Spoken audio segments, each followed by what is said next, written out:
Punto Global es un espacio traído a ustedes por el Centro de Estudios Estratégicos de Relaciones Internacionales, CERI.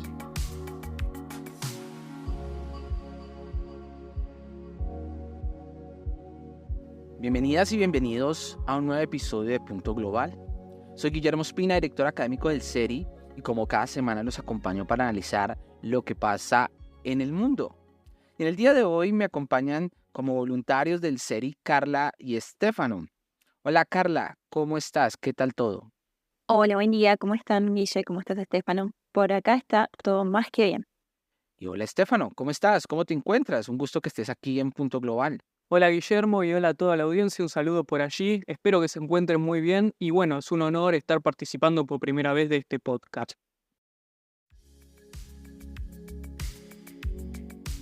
Pero antes de pasar a nuestra sección del no tema, quiero darles este importante anuncio, y es que desde el CERI los estamos invitando a participar y a inscribirse en el seminario Introducción al Diseño y la Gestión de Proyectos de Impacto para la Cooperación Internacional, que inicia este 12 de junio. Y este seminario pues te va a servir para tener todos esos conocimientos teórico-prácticos sobre el diseño y la gestión de proyectos que tengan impacto para la cooperación internacional y que te brinde esos conocimientos básicos de esta disciplina que te sirvan para trabajar en una ONG, en un organismo subnacional, aplicarlos en el sector privado y en la academia.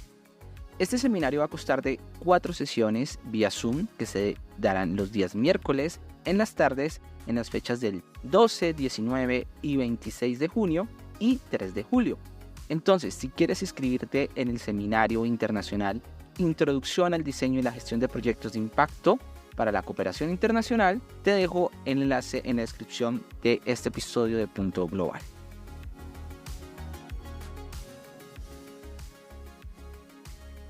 Y bueno, después de este importante anuncio, pues vamos con nuestra sección del no tema, donde participan los voluntarios y voluntarias del CERI.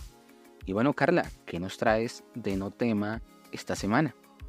El día de hoy quiero usar mi no tema para hablar del debate que hubo internacionalmente esta semana respecto a la legitimidad de la utilización de las armas donadas a Ucrania por parte de la Comunidad Europea, pero también por parte de Estados Unidos, para atacar objetivos militares dentro de Rusia. El día martes de esta semana se han reunido los ministros de defensa de los países de la Comunidad Europea para discutir esto y discutir también la posibilidad de la formación de milicias en Ucrania, pero con capacitadores europeos.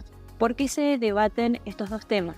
Bueno, porque al momento de la donación de las armas, varios países impusieron cláusulas de limitación en su utilización, puntualmente evitando que puedan ser utilizadas para atacar en territorio ruso, es decir, dentro del territorio ruso. Actualmente ha habido un cambio, una transformación, donde varios países están considerando la idea de que Ucrania necesita una mayor capacidad de respuesta para poder defenderse de los ataques rusos, dando la asimetría de poderes en esta guerra. El representante de Asuntos Exteriores y de Seguridad de la Comunidad Europea, Josep Borrell, dijo el martes que no se llegó a un acuerdo y que dependerá de los países individualmente poder levantar estas cláusulas o no según lo consideren. Lo cual suscitó varias respuestas por parte de los líderes europeos, entre ellos el presidente francés Emmanuel Macron, quien se pronunció a favor de la utilización de las armas donadas a Ucrania para autodefensa. Considera que está legitimado por el derecho internacional, justamente enmarcado bajo el principio de autodefensa. Dentro de esta misma línea se encuentra el canciller alemán, quien también el día viernes se pronunció a favor de la utilización de las armas para autodefensa en Ucrania.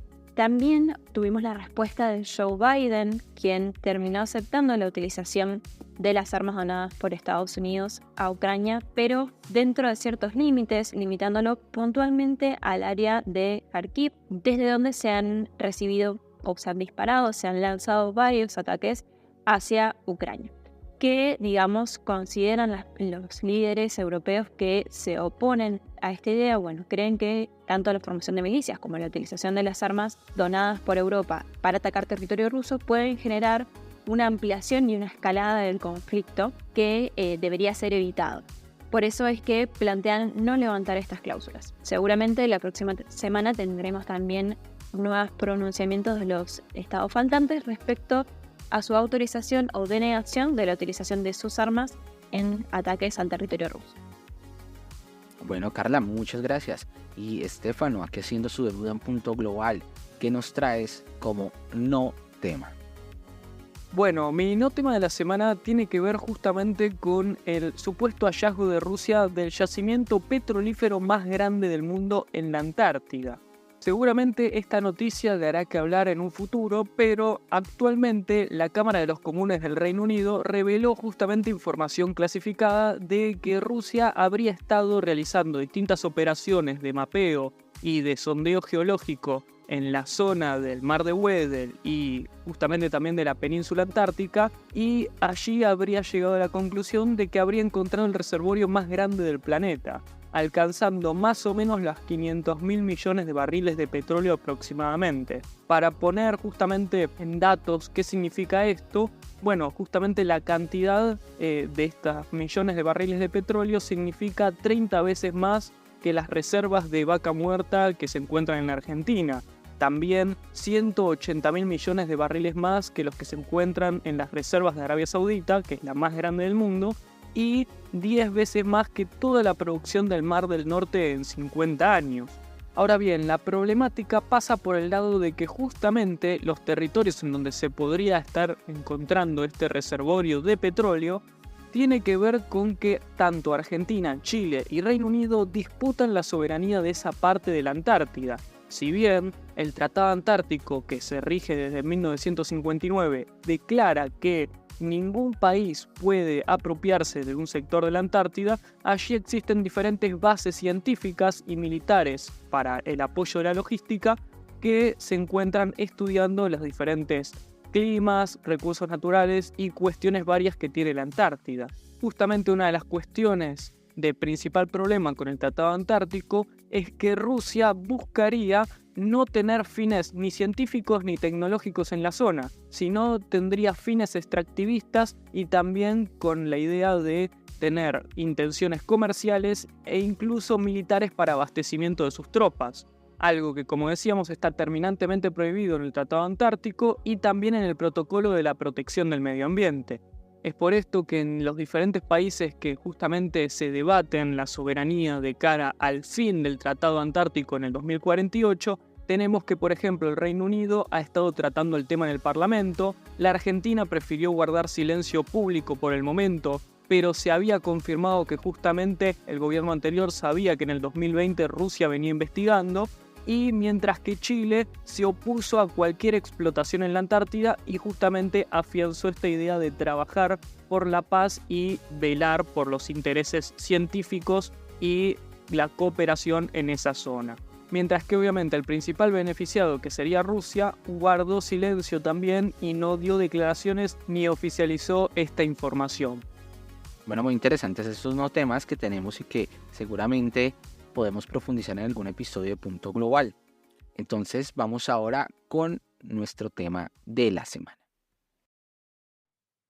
Por tanto, comparezco ante todas y todos ustedes para trasladarles que en la reunión del Consejo de Ministros y Ministras de hoy, el Gobierno de España aprobará el reconocimiento oficial del Estado de Palestina. España se sumará así a los más de 140 países que ya reconocen en el mundo a Palestina como Estado. Se trata de una decisión histórica que tiene un único objetivo.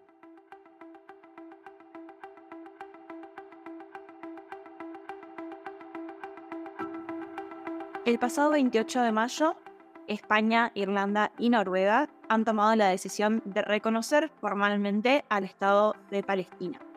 Esto ha generado diversas repercusiones a nivel internacional, siendo la primera de ellas la de Israel, cuestionando la decisión, pero también ha sometido a distintos países europeos, como Francia y Alemania, a una presión para poder reconsiderar su posición pro-israelí, teniendo en cuenta también que Europa se encuentra en un contexto de elecciones próximas. Esto aumenta la tensión dentro de la comunidad. Para poder analizar este tema, estamos acompañados hoy por nuestra invitada, Joanna Schubich Green, que es internacionalista y coordinadora académica de la Facultad de Estudios Globales en la Universidad de Anáhuac. Muchas gracias, Joanna, por acompañarnos el día de hoy. Hola, ¿qué tal? No, al contrario, muchas gracias por la invitación. Bien, arrancamos de lleno entonces para analizar el tema y nos parece clave poder entender como inicio ¿qué significa el reconocimiento de un Estado en sí? ¿Qué herramientas le brinda a Palestina? ¿Por qué es tan importante en las relaciones internacionales? Pues bueno, primero que nada, como la teoría del Estado clásico, ¿no? Es que un Estado debe de tener como estos 3 o 4 elementos, ¿no? Población, territorio, gobierno y soberanía, ¿no? Este poder supremo para poder gobernar en un territorio y en esta población. Sobre todo ya más al siglo XX, también es importante este reconocimiento internacional, ¿no? Que la comunidad internacional o los diferentes países le dan este estatus donde pues se puede entender que es este acto unilateral, ¿no? Por el que un Estado, el otorgante, reconoce a otro y a partir de ese momento se pueden establecer pues relaciones diplomáticas, relaciones comerciales, etcétera, ¿no? ¿No? Es esta declaración de voluntad de reconocer la independencia, la autonomía de un Estado. Bueno, Joana, pues de paso dándote la bienvenida a Punto Global y agradeciéndote por tu presencia. Esto nos deja como una pregunta como para comenzar a entender qué fue lo que ocurrió con España, con Irlanda, con Noruega, bueno, y otros países que están discutiendo en este momento es, ¿esto qué beneficia sobre todo en el caso del pueblo palestino? ¿Qué significa para ellos? Es un avance, digamos, en esta causa palestina, pero ¿qué implicaciones reales podría tener? Realmente, yo creo que también hay que entender, ¿no? El contexto interno de cada uno de estos países, pero la verdad, el reconocimiento es meramente un acto político, ¿no? No va a tener a lo mejor ningún efecto jurídico, es más también una presión sobre Israel, donde pues cada vez más países reconocen a la Autoridad Nacional Palestina ya como un Estado, pero por ejemplo, en el caso de España, España ya contaba o ya tenía relaciones con la Autoridad Nacional Palestina, por ejemplo, sobre todo en, en Ramallah. Entonces, por ejemplo, el 28 de mayo que el presidente Pedro Sánchez hizo este anuncio, no es que España va a poner una embajada ahora en Ramallah. ¿Ok? Entonces, incluso se le da más, más categoría al embajador, bueno, ahora al representante de la Autoridad Nacional Palestina, ya lo van a tratar como embajador, e incluso el consulado de España que está en Jerusalén, que ya hacía ciertas funciones, ahora pues formaliza estas funciones con Palestina y quizás qué es lo que va a pasar me parece que se está fortaleciendo a Mahmoud Abbas frente a Hamas. Nada más para que tu público entienda, hay que recordar que en el 2006, bueno, en el 2005 muere Yasser Arafat, en el 2004 se celebran elecciones en el 2005 y en estas elecciones, pues hay un resultado favorable a Hamas y al no aceptar ¿no? esta victoria, se da una guerra civil entre Hamas y Al-Fatah. Hamas gobierna desde el 2017 la Franja de Gaza y Al-Fatah con Mahmoud Abbas gobierna en Cisjordania, ¿no? Entonces, en este poder dual, por así decirlo, no hay un poder unido, que también ese es uno de los problemas frente a este reconocimiento de la autoridad palestina, ¿no? No hay un régimen de gobierno unificado o no lo había antes de esta guerra y ahorita no sabemos en qué va a acabar, pero puede ser que la intención es fortalecer la figura de Mahmoud Abbas, pero hay que también recordar que ya Mahmoud Abbas tiene poca legitimidad dentro de territorio palestino, ¿no? Entonces, puede ser que este reconocimiento lo favorezca, ¿no? Y pueda tener pues sí, más presión sobre Israel.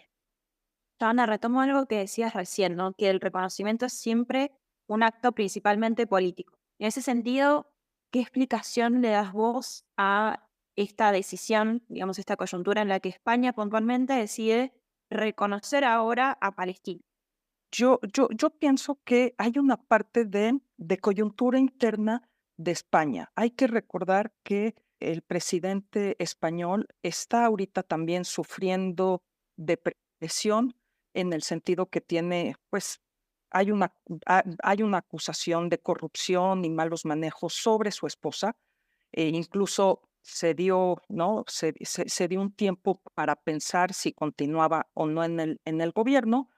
Entonces, me parece que Pedro Sánchez en el área internacional es donde él puede, recordemos que hace poco España fue el líder en la Unión Europea, entonces me parece que Pedro Sánchez trata de usar esta medida para tener mayor legitimidad y claro que el tema de Palestina en España, pues es un tema bastante popular, más o menos aproximadamente un 70% de la población española es favorable a la causa palestina.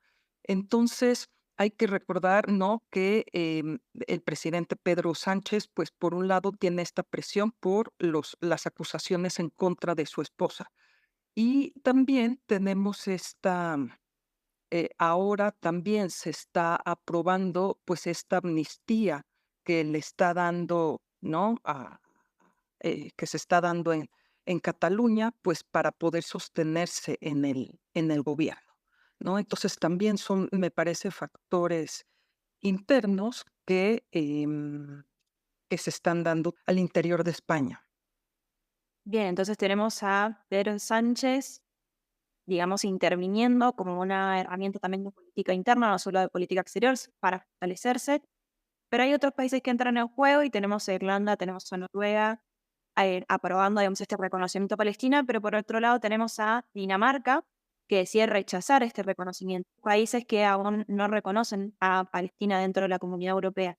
¿Cómo divide, digamos, este tema a los estados de la comunidad de cara a las elecciones que se vienen?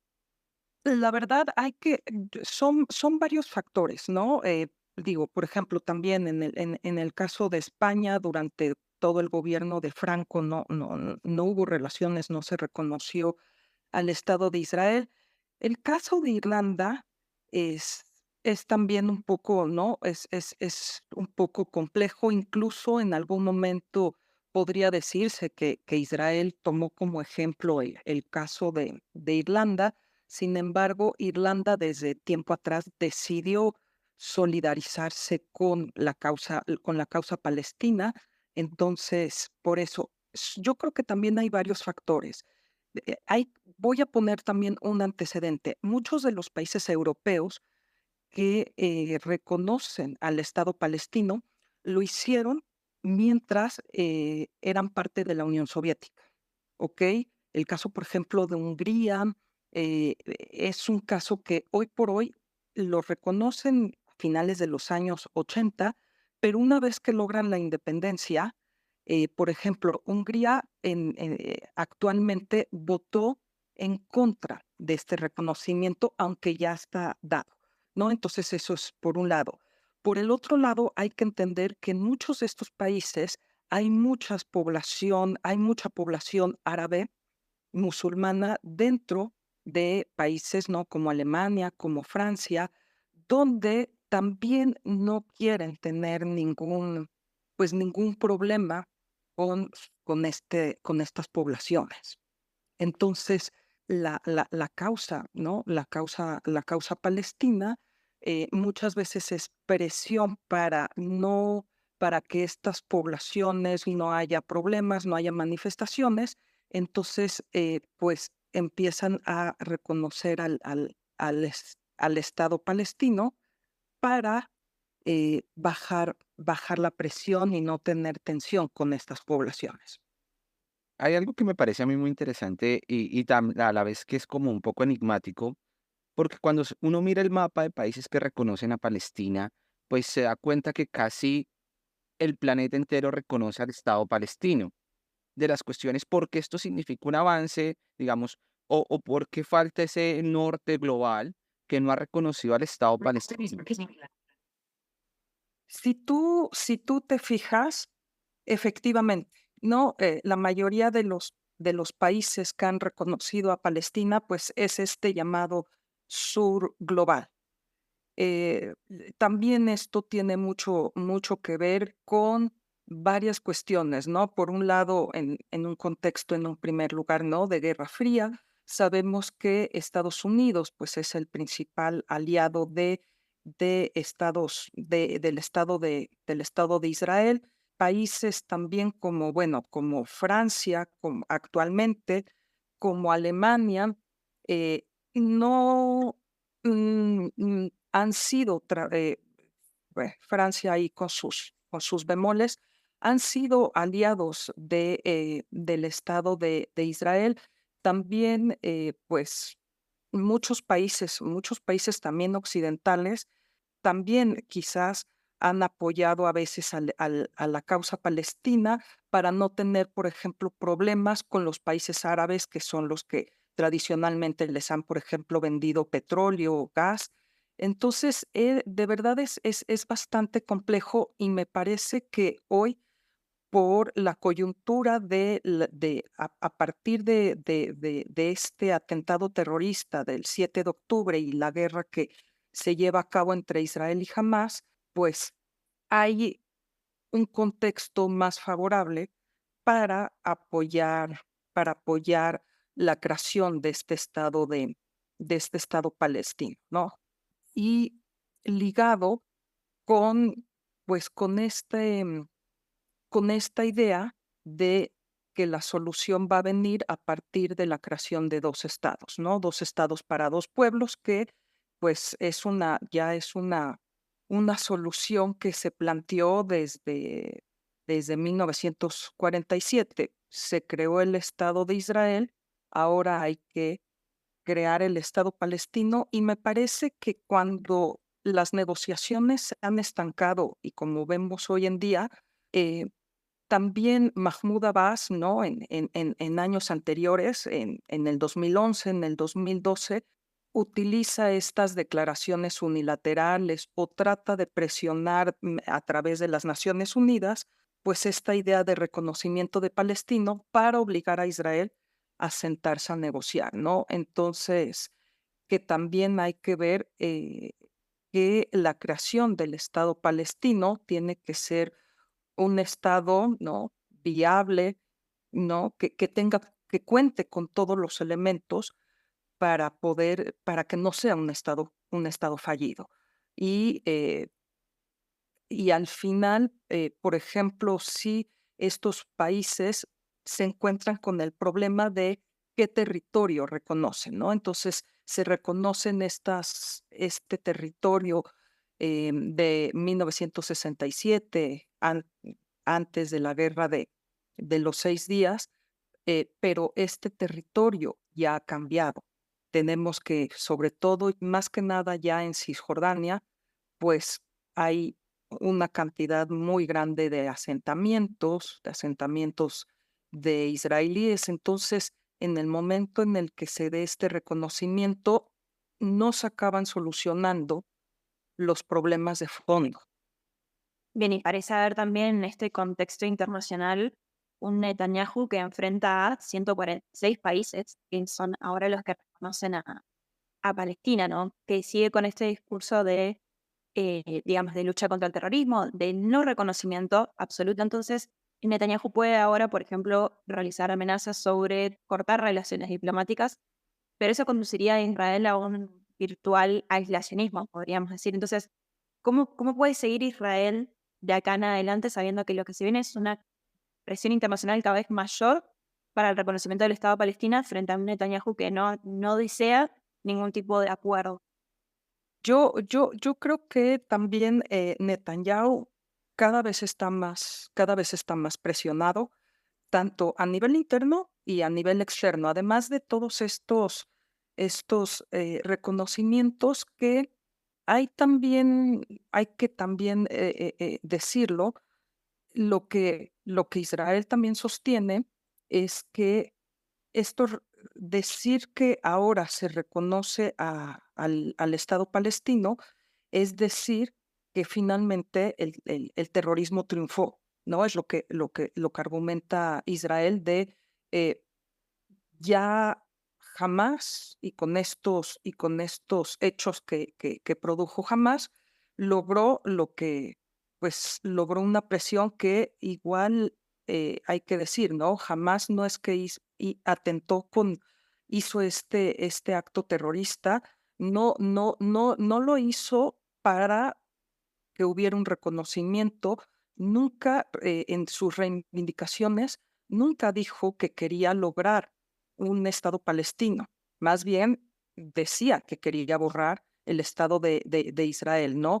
Entonces, Israel entiende estos reconocimientos como un premio a estos actos terroristas, esto es en primer lugar, pero me parece que esto también genera más presión sobre Israel, sobre Netanyahu, y hay que decirlo, me parece fue el día de ayer, donde ya hay actores internos que piden ya la disolución del Parlamento para que haya un nuevo gobierno, ¿no? Entonces, me parece que también va a venir ya una presión para, pues, para que se celebren nuevas elecciones y pues Netanyahu pueda salir del poder y ese fue un anuncio también de ayer y el día de ayer también Biden anunció que Israel presentó un plan de cese al fuego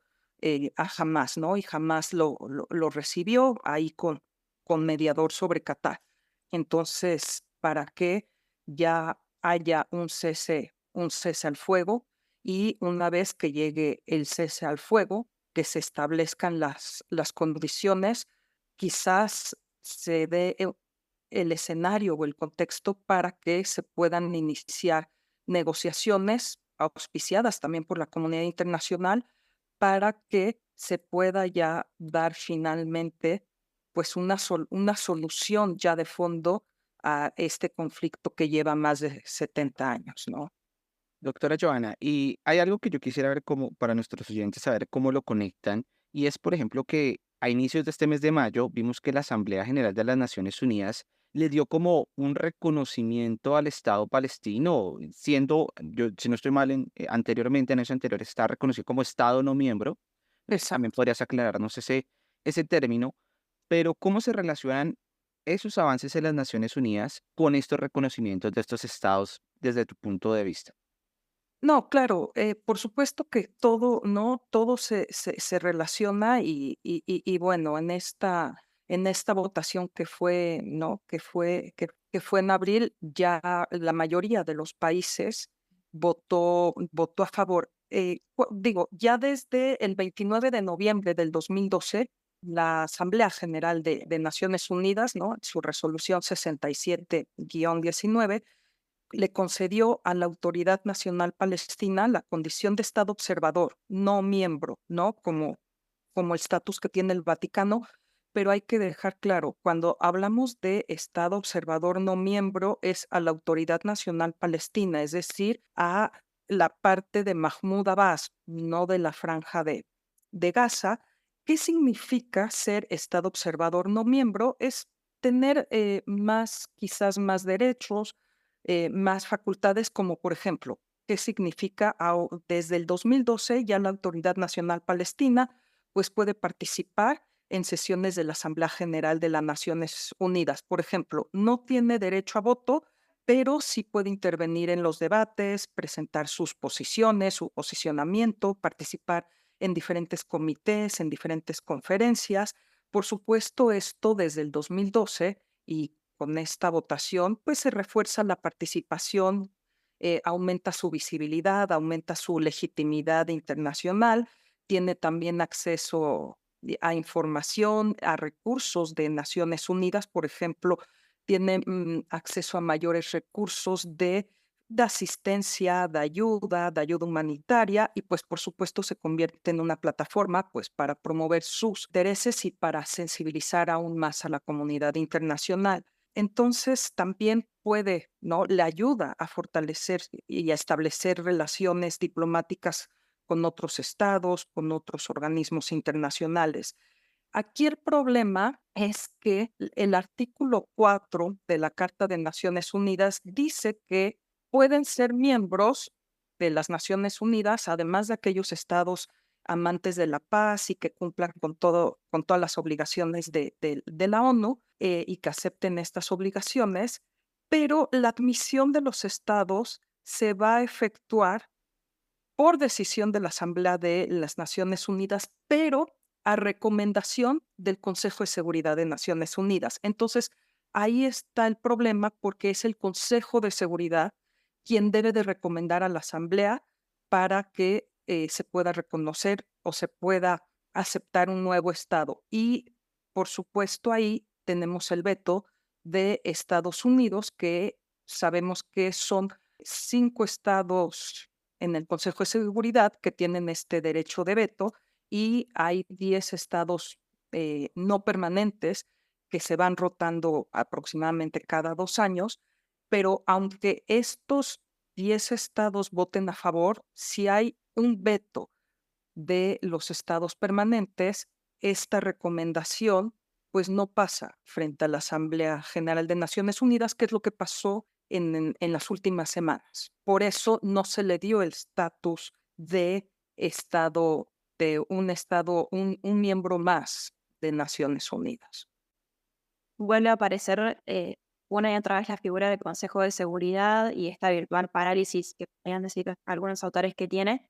Eh, y dado este contexto que tenemos internacionalmente de mayores presiones, tanto a Israel pero también a Estados Unidos, recordemos lo que ha pasado con las protestas en las universidades, con el contexto que estamos viviendo actualmente, ¿consideras que la solución de dos estados es posible? ¿Crees que estos reconocimientos son un indicio de que la comunidad internacional tal vez apunta a eso? ¿O ¿Cuál es tu valoración de este proceso como para poder ir dando un cierre a la temática que venimos hablando? Sí, Carla, mira, yo por supuesto que estos reconocimientos generan una presión, ¿no? Por supuesto, creo que al final, bueno, que hay que decirlo que desde 1993 con los acuerdos de Oslo se creó esta Autoridad Nacional Palestina como un ¿no? Un protoestado que después de 5 años, en el 99, se debió de haber creado el Estado palestino, pero bueno, no hubo el asesinato del primer ministro Rabin, hubo una serie de también, ¿no? De atentados terroristas, etcétera, y el proceso se estancó. Yo creo que como al final estos reconocimientos se convierten en meramente acciones políticas, pero que claro que tienen repercusiones y generan presión, yo he visto que cuando ha habido avances en este proceso, desgraciadamente, cuando ha habido actos violentos, es decir, el antecedente de los acuerdos de Oslo lo vimos con la Intifada, ¿no? De 1987 al 91 vino la Conferencia de Madrid y luego vinieron los acuerdos de Oslo. Quizás frente a toda esta violencia que vemos a partir de los hechos del 7 de octubre, me parece que ya no puede haber estos ceses a fuego temporales, porque lo único que generan es el conflicto se queda latente para que nuevamente estallen actos violentos como los que hemos visto en la actualidad. Entonces me parece que ya es momento de darle una solución definitiva a este conflicto y que la creación del Estado palestino vendrá mediante negociaciones ya directas entre Israel y la Autoridad Nacional Palestina. Ahora, ¿quién que esa es también otra incógnita. Después de que venga un cese al fuego, etcétera, entre Hamas e Israel, ¿quién va a gobernar la franja de Gaza? ¿Quién va a ser el autor legítimo que la comunidad internacional e Israel van a reconocer? Me parece que también tiene que venir cambios internos, un nuevo gobierno, es decir, nuevos liderazgos frente a los 3 actores, un nuevo liderazgo en Israel, un nuevo liderazgo en la Autoridad Nacional Palestina y nuevo liderazgo en la Franja de Gaza. También hay que decirlo, Mahmoud Abbas tampoco no tiene legitimidad adentro de Palestina. Frente a él también hay acusaciones de corrupción, de malversación de fondos. Ya también es un liderazgo viejo. Tienen que darle paso a estos nuevos liderazgos. Incluso iba a haber elecciones en la Autoridad Nacional Palestina. Él suspendió las elecciones. Entonces, creo que tienen que venir estos cambios y hoy por hoy la comunidad internacional me parece que tiene más interés en acompañar a estas negociaciones donde, porque hay que recordar, varios países árabes establecieron relaciones con Israel, marginando el conflicto palestino-israelí. Ahora ya no va a poder ser así y hay que decirlo, la fórmula 2 estados para 2 pueblos también tiene sus retos. Como les comentaba, ¿cuáles son, muy brevemente, cuáles van a ser estos principales retos? ¿Qué va a pasar con los asentamientos israelíes que están en Cisjordania?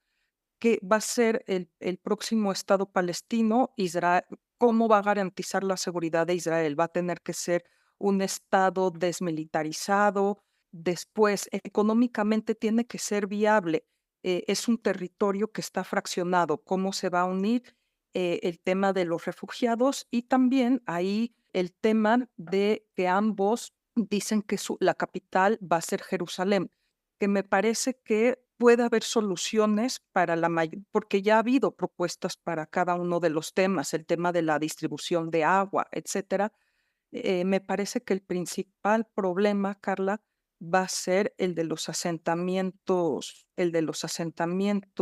israelíes que están en Cisjordania. Ese es, me parece, uno de los principales temas, porque son aproximadamente 500,000 colonos.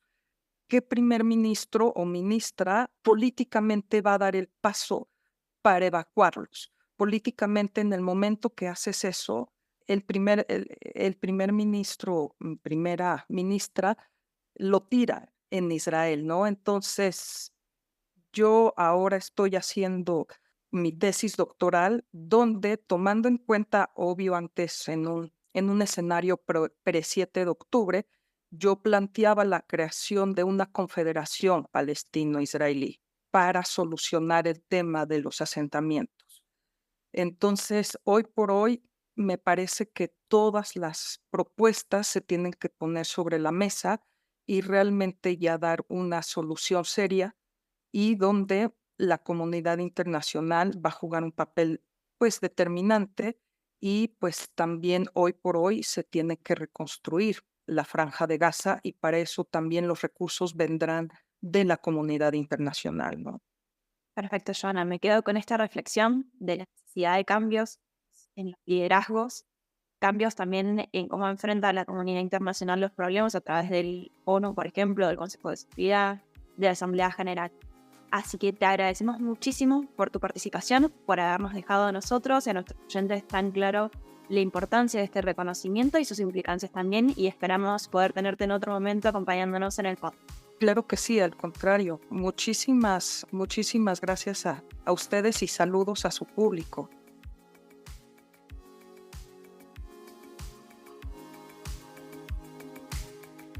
Los invitamos a unirse al canal de WhatsApp del CERI, donde pueden encontrar todas las novedades, los eventos, la información y las actividades que realizamos. Y por supuesto, todos los episodios de Punto Global.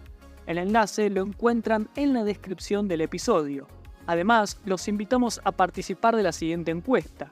¿Qué opinan ustedes sobre el reconocimiento del Estado palestino por parte de la comunidad internacional? Esperamos sus respuestas.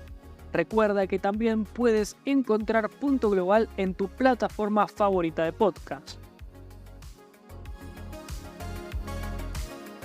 En este episodio de Punto Global, Carla Lofrano y Stefano Boubeta hicieron la investigación. En la edición estuvo Ana Esquivel. Carla Lofrano y Stefano Boubeta los acompañaron en la conducción junto conmigo, Guillermo Ospina, y nos encontramos en el próximo episodio de Punto Global.